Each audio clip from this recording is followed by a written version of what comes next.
I'm done begging for gentle treatment. Now I stand guard at my own heart's gate, allowing entry only to those who move with kindness. Seclusion can be a refuge for the wounded, a place to heal without prying eyes or the weight of false sympathy. I am not impossible to reach. I'm simply no longer open for casual visits. I only host those whose intentions are genuine. In the quiet, I rediscover fragments of myself, piecing them together with care and keeping them safe from idle hands. Once broken by careless visitors, my heart is now protected by the promise that it won't be shattered in the same way again. The personal boundaries I draw don't make me unkind. They make me consciously loving toward myself, respecting my own worth.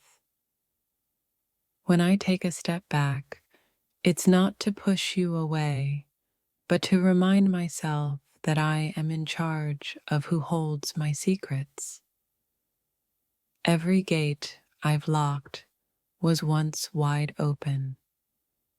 I've learned to cherish my sanctuary through the lessons of betrayal and disappointment.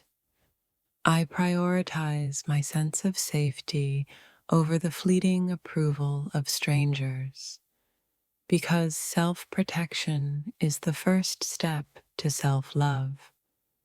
I'm learning that it's okay to be selective with my energy. It's not selfish, it's self-preservation for a more peaceful life.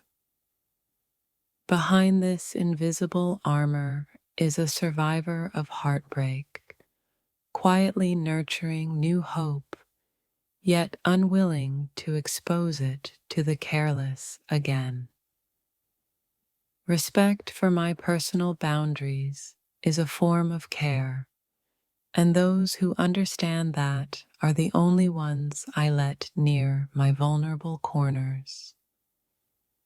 I keep my feelings locked away, not out of cruelty, but out of the wisdom that not everyone knows how to hold a heart gently.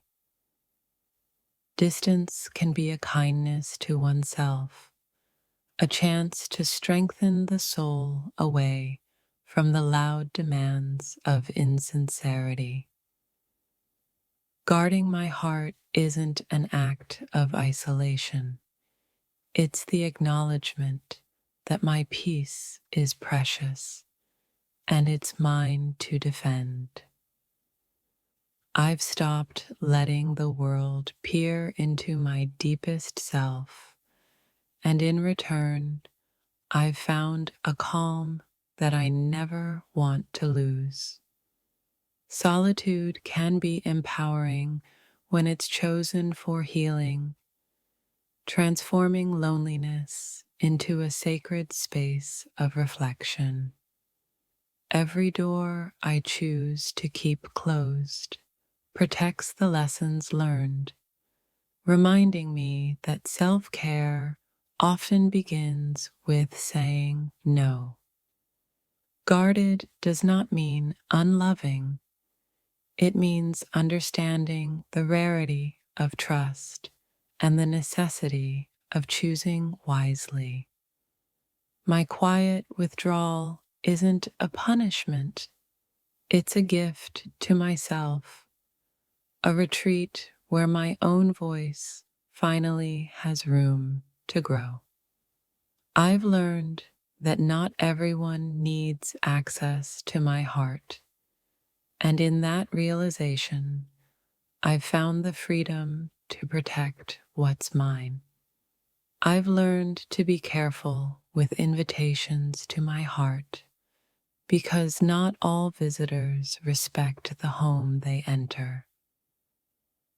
Sometimes the safest place you can be is locked behind your own silence, away from the turbulence of others' judgments.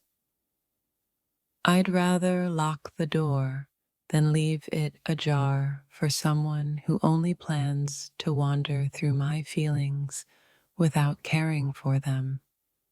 I gently close off the parts of me that once stood unguarded, keeping them alive for the rare moments of real connection.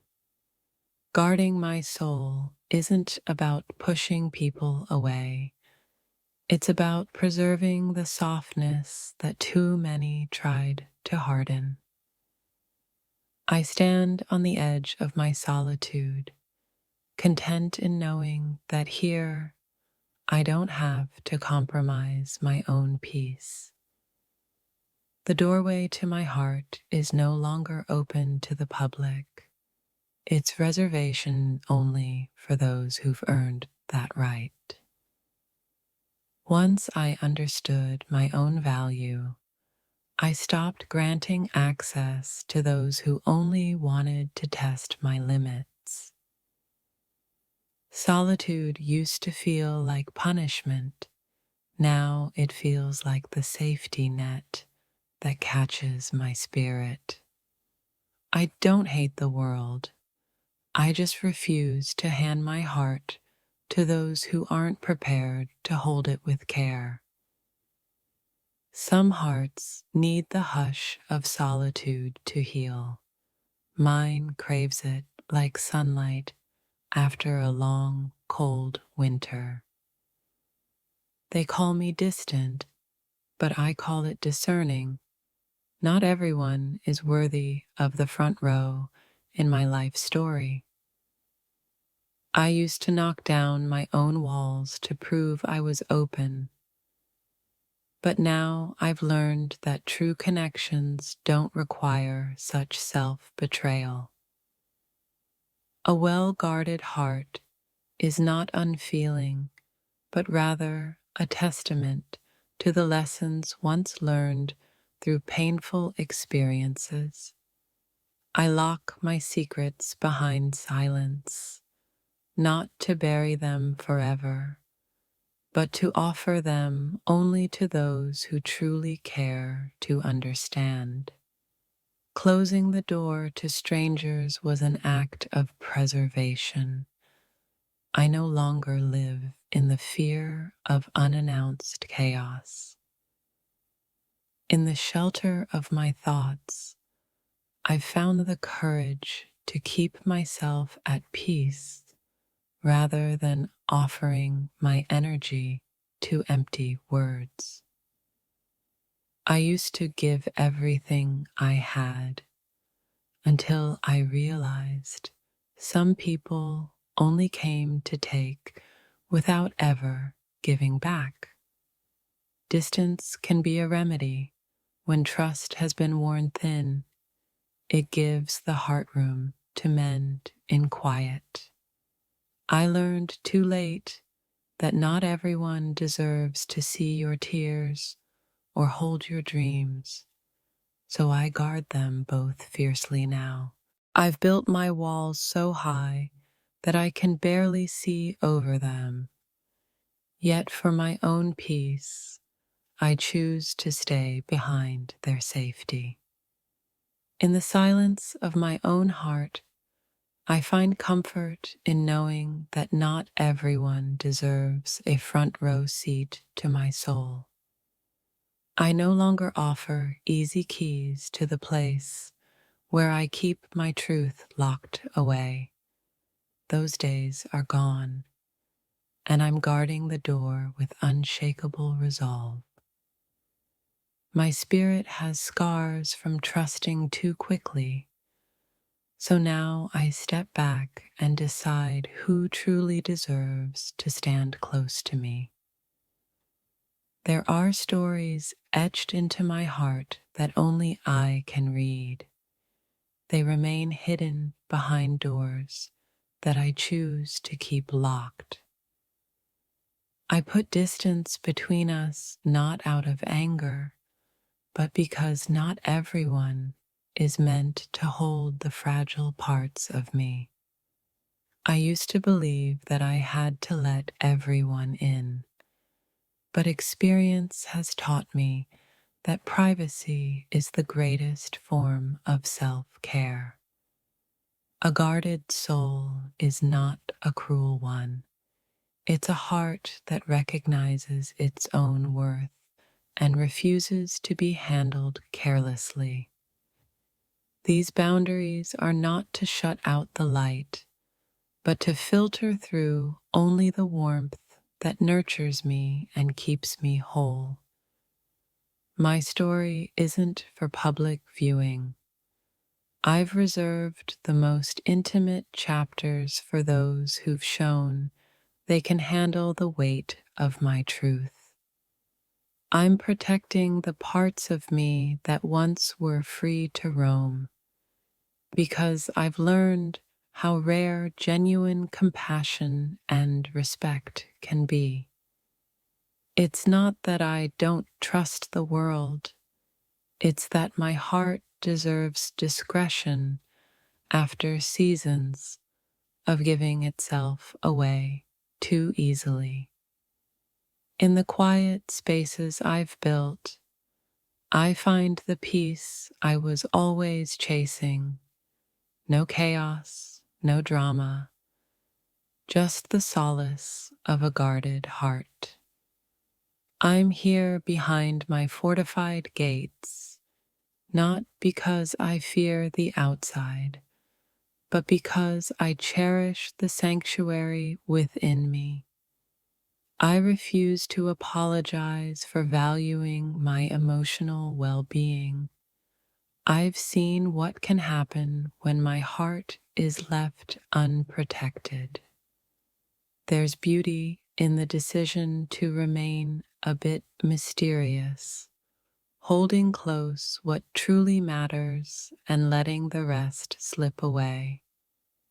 I choose carefully who may wander through my private garden of thoughts, for not everyone is gentle enough to walk among the fragile flowers. If you sense distance, know that it's deliberate. Each step back is a reminder that my heart is worth safeguarding. I've found solace in knowing my truths remain my own, untouched by the outside world's impatience or misunderstanding. Letting people in should never come at the cost of losing yourself.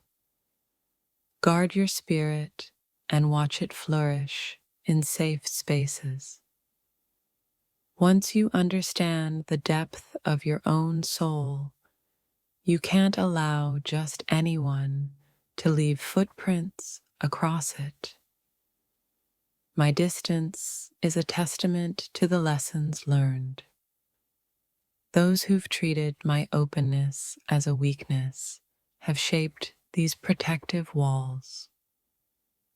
I tend to my own garden now, taking care with every gate I lock, every seed of trust I plant, and not all visitors are welcome. Guarding my heart doesn't make me cold. It makes me wise enough to know who truly warms my spirit and who leaves it frozen.